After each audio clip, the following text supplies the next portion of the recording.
Hello guys, हम आज class लेंगे cell and structure and functions पे। तो जनरली सेल्स क्या होता है? सेल्स जो होता है एक यूनिट है और फंडामेंटल स्ट्रक्चर है एंड फंक्शन है। Cell is the fundamental structure. ये पूरा जो एनिमल्स का जो बॉडी होता है, प्लांट का जो बॉडी होता है, जितने भी जो 5 किंगडम है, 5 किंगडम किसको बोलते हैं? Animalia, Plantae, Fungi, Protista and इनरिटा।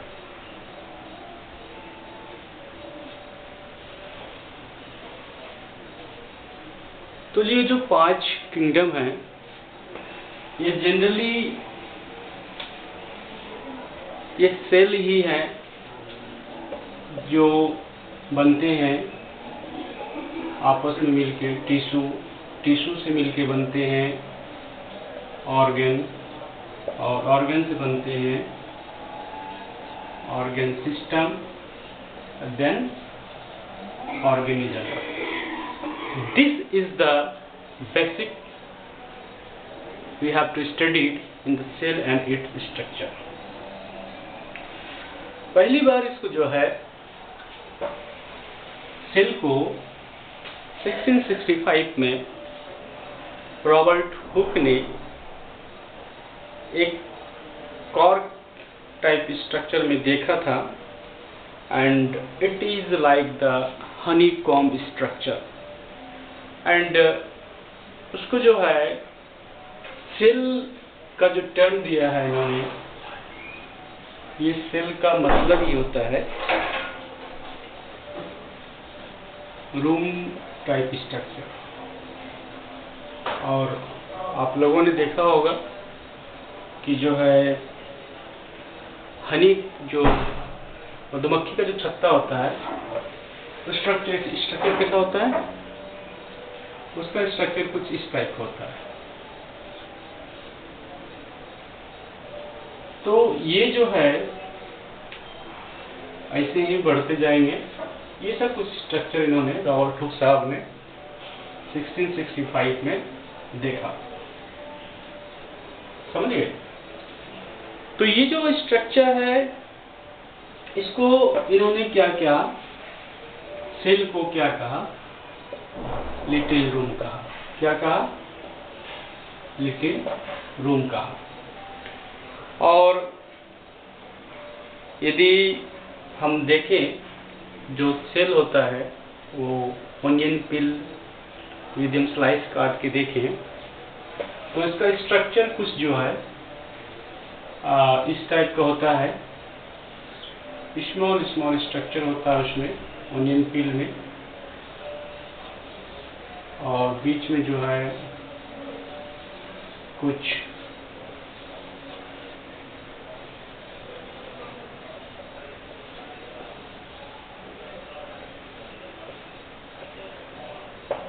ये सब जो है, ये जो पॉइंट हम मार्क कर रहे हैं, दिस इज द न्यूक्लियस। तो this is the cells of a onion pills. इसको क्या बोलेंगे? Cell of onion pill. बस समझाने के लिए बताया गया कि जब हम एक्सपेरिमेंट में किसी भी लिविंग्स ऑर्गेनिज्म और डेड ऑर्गेनिजम्स का जब स्टडी करते हैं एक यूनिट लेवल, स्ट्रक्चर्स इसी टाइप के दिखाई पड़ते हैं। तो हमारा कहने का अर्थ ये है कि all organisms is composed of cells and some are composed of single cells. जैसे कि मान लीजिए कि हम, जैसे we are the human beings, तो जो ह्यूमन बींग्स है they are multi cellular,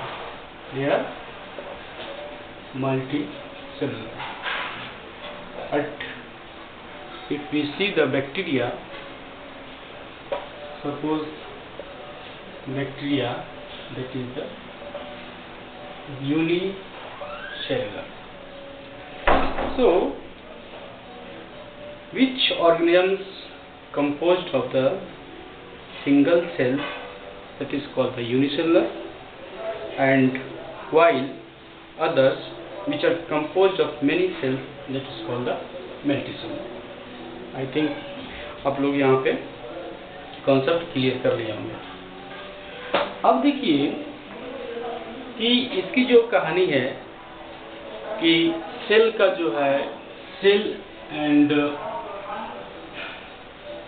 it's theory जो है कैसे लाइट में आया, सेल का कब से सेल का डिस्कवर्ड हुआ और कब जो सेल जो है, ये क्रमिक विकास है। जब टेक्नोलॉजी डेवलप हुआ तो जो है उसके दौरान जो है बहुत सारी चीज़ें स्टडी किया गया साइंटिस्ट के द्वारा। तो इसका कुछ हम हिस्ट्री भी देखें तो रॉबर्ट हुक ने 1665 में इनका फर्स्ट टाइम जो है इन्होंने डिस्कवर्ड किया, और 1674 में लेवनहॉक साहब ने फ्री लिविंग सेल्स इन्होंने भी स्टडी किया। रॉबर्ट हुक ने, इन्होंने डेड सेल यानी कि कॉर्क को जो है स्टडी किया, और इन्होंने जो है फर्स्ट टाइम जो है लिविंग सेल्स का जो है स्टडी किया।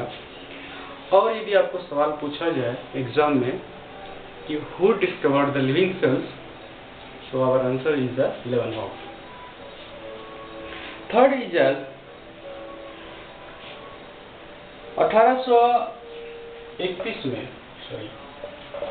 1831 में जो है रॉबर्ट ब्राउन ने न्यूक्लियस का डिस्कवर्ड किया। रॉबर्ट ब्राउन ने न्यूक्लियस जो है डिस्कवर्ड किया। तो ऑब्जेक्टिव में पूछा जा सकता है कि हु डिस्कवर्ड द न्यूक्लियस। और 1839 में पुरकिंजे साहब ने coin the term protoplasm for the fluid substances of the cell. जैसे कि हम आगे करके पढ़ेंगे कि suppose that this is the cell, this is the nucleus, and this is the fluid type of structure, and this is called the protoplasm. And if asked in the questions in the exam, who coined the term protoplasm, that means answer is the Purkinje. Purkinje. Understand? उसके बाद जो है इस cell में जो है 1838 में Sheldon and शॉनन ने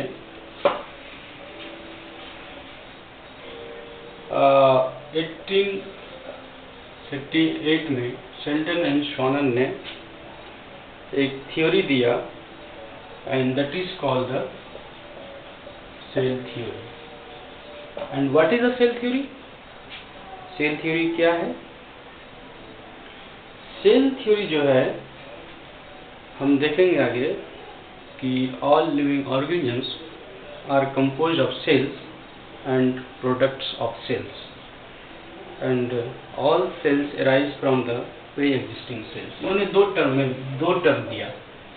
पहला दिया सेल थ्योरी के अंदर, पहला बोला इन्होंने कि all living organisms are composed of cells and product of cells। Second जो उन्होंने बात कहा कि all cell arise from pre existing cell.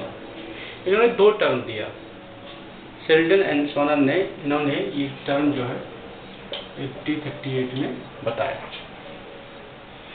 Next जो है 1855 में Rudolf Virchow, who was explained that cell divided and new cells are formed from the pre-existing cells।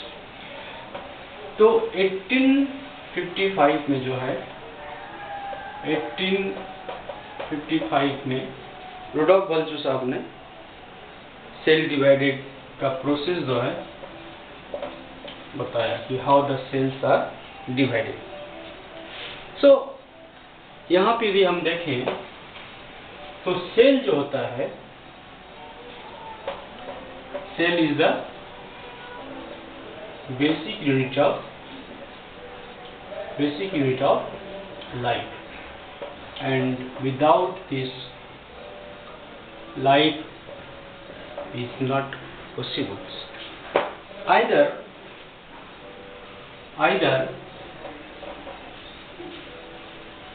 organisms are living in hot condition or cold environment। Organisms यदि कहीं भी है, hot हो या cold हो, ऑर्गेनिजम्स सेल्स का ही बना होता है। तो हम जब देखते हैं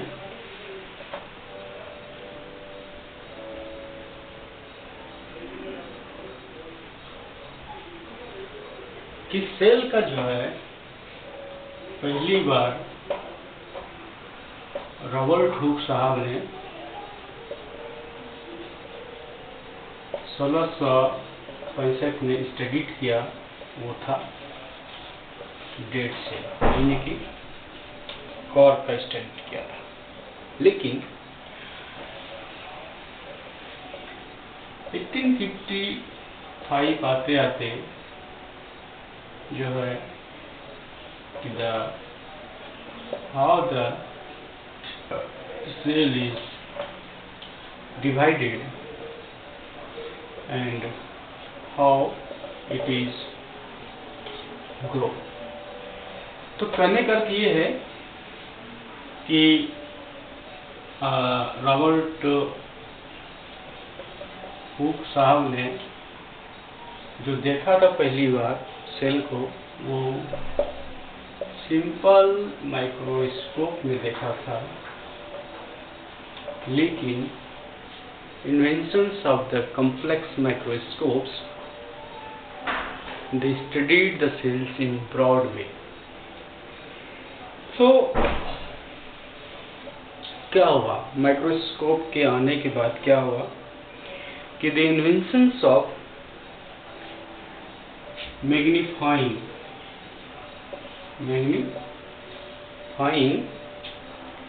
lenses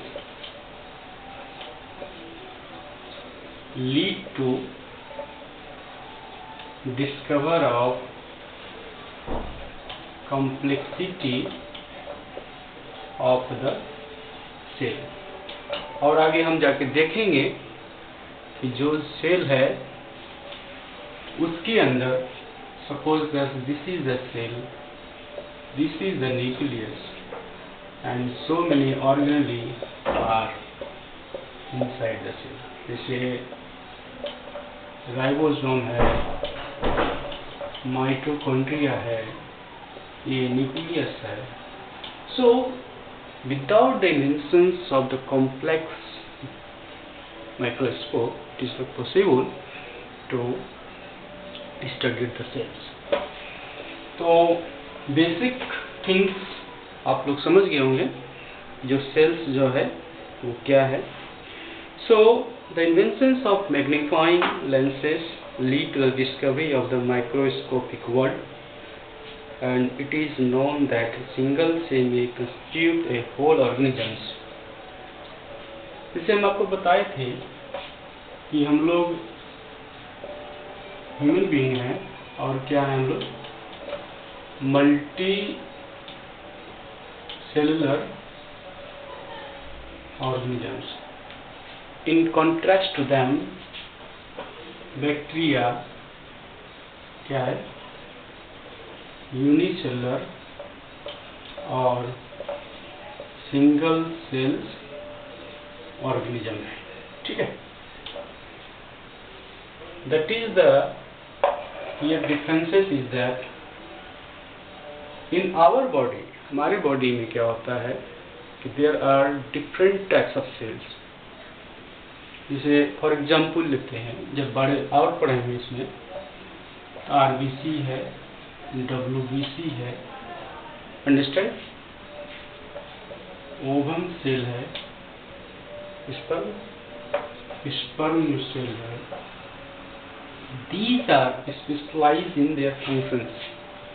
But हम क्या बता रहे हैं कि जो ह्यूमन बींग्स के जो ऑर्गेनिजम्स के अंदर जो है, फॉर एग्जाम्पल ले रहे हैं, there are so many organisms in the world, there is so many diversity of the organisms on the earth. और डोंट फॉरगेट, अनटिल नाउ, अभी तक कहीं भी जीवन संभव नहीं है और ये डिस्कवर नहीं किया गया है, रिसर्च चल रहा है. सो यहाँ पे हम देखें जो स्पर्म सेल है, sperm cells is specialise in the functions. Ovum cells जो ह्यूमन बीइंग के अंदर है, that are the specialise in the functions.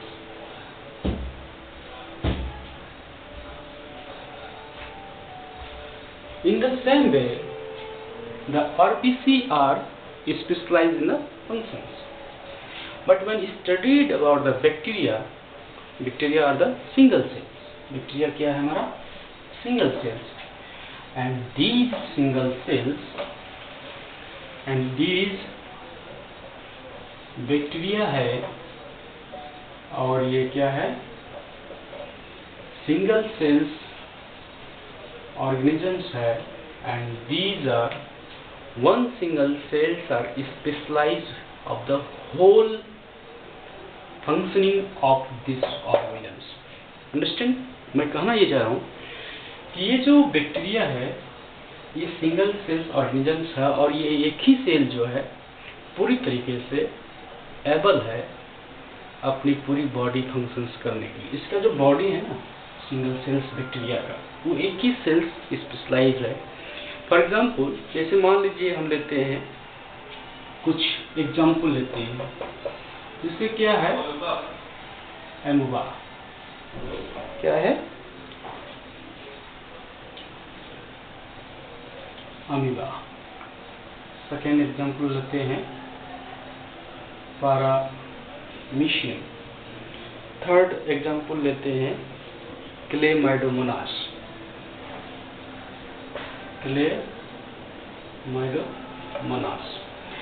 तो ये सब क्या है कि ये सिंगल सेल्स हैं, but they are specialised in the functioning of the whole body of this single sales.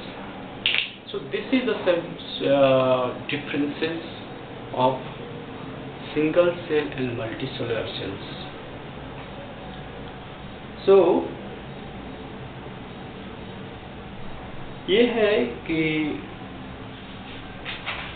जो हमारा, जैसे कि मान लीजिए फॉर एग्जाम्पल लेते हैं ह्यूमन बॉडी लेते हैं, तो जैसे कि मान लीजिए हमारा जैसे ब्लड सेल हो गया. ब्लड सेल क्या है, इसका अपना फंक्शन है and shape and size is also different. Blood cell हो गया किसका, तो ह्यूमन का लेते हैं. दूसरा हो गया कि जो है नर्व सेल्स. नर्व सेल्स हो गया, तो नर्व सेल्स में क्या होता है, उसका स्ट्रक्चर एंड फंक्शंस क्या होता है, अलग अलग होता है और ये डिफरेंट टाइप के जो है स्ट्रक्चर जो है ये बनाते हैं. This is called the nerve cells. अब ओवम को लिया जाए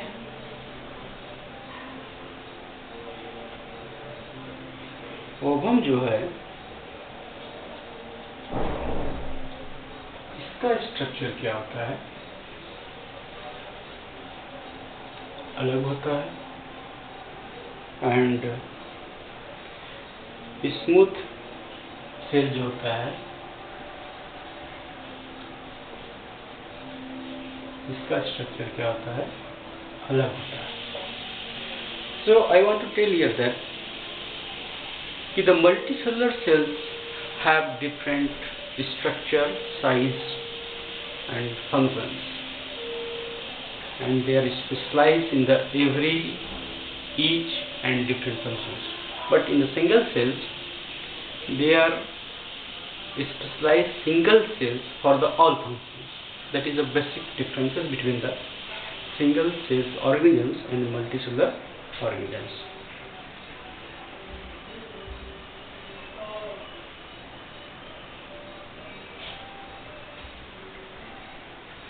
Then next class में हम पढ़ेंगे division of layer of the cells.